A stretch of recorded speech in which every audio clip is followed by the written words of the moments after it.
চলে। এমন খুবই কম জিনিস থাকে যেটা আমাকে একদম চুপ করিয়ে দেয়। কিন্তু এখন নাই কোনো চিন্তা, নাই কোনো ভাবনা, সম্পূর্ণ ব্ল্যাঙ্ক ছিলাম।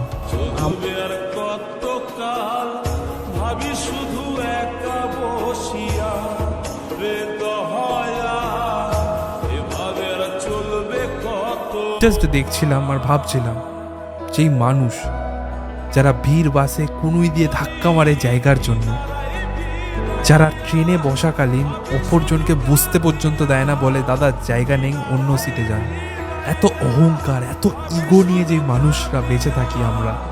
কিন্তু এখানে তোমার ইগো, স্ট্যাটাস, অহংকার কোথায়? কত কেউ আসছে কিন্তু সবাই ওই মাটিতে পড়ে আছে, ওয়েট করছে তাদের নাম্বার আসার জন্য। তাদের নাম্বার এসে গেলে তাদেরকে তুলে ফেলে দিচ্ছে ওই কাঠের ওপরে, তারপরে আগুন লাগিয়ে দিচ্ছে। কিসের স্ট্যাটাস, কিসের অত সফিস্টিকেশন?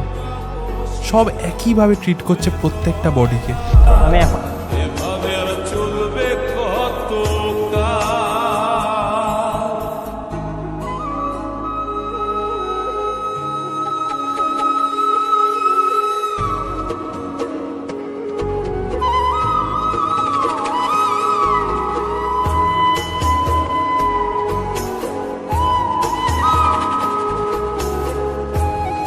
তার জীবন ধরে এত কষ্ট করে টাকা আর্ন করছে, তাদের বন্ধুত্ব স্যাক্রিফাইস করে, তাদের ফ্যামিলির সাথে টাইম স্যাক্রিফাইস করে, তাদের নিজের প্যাশন স্যাক্রিফাইস করে।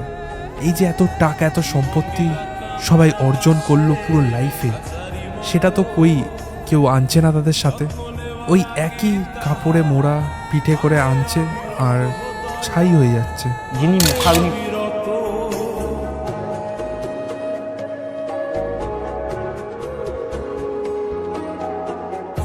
জীবন দিলা কাঞ্চা বাসে কাছারি মতো যখন বাগি তাহা। ইনস্টাগ্রামে যে এত ফিল্টার, এত মেকআপ লাগিয়ে লোকেরা রিলস বানাচ্ছে, কিন্তু এখানে দেখো আগুনে কেমন পুরো পুড়ে যাচ্ছে, চামড়া পুরো গলে পড়ছে। সেই স্মাইল, সেই চোখ যেটার জন্য তুমি একজনকে ছেড়ে অন্যজনের কাছে যাচ্ছ, আর কিছুই না ভাই, জাস্ট মাংস। যখন জ্বলবে সব একইভাবে জ্বলে সেই ছাই হবে।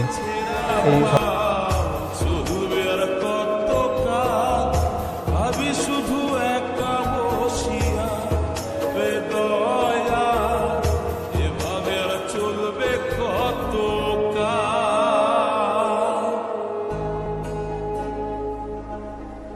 দুটো জীবন আছে।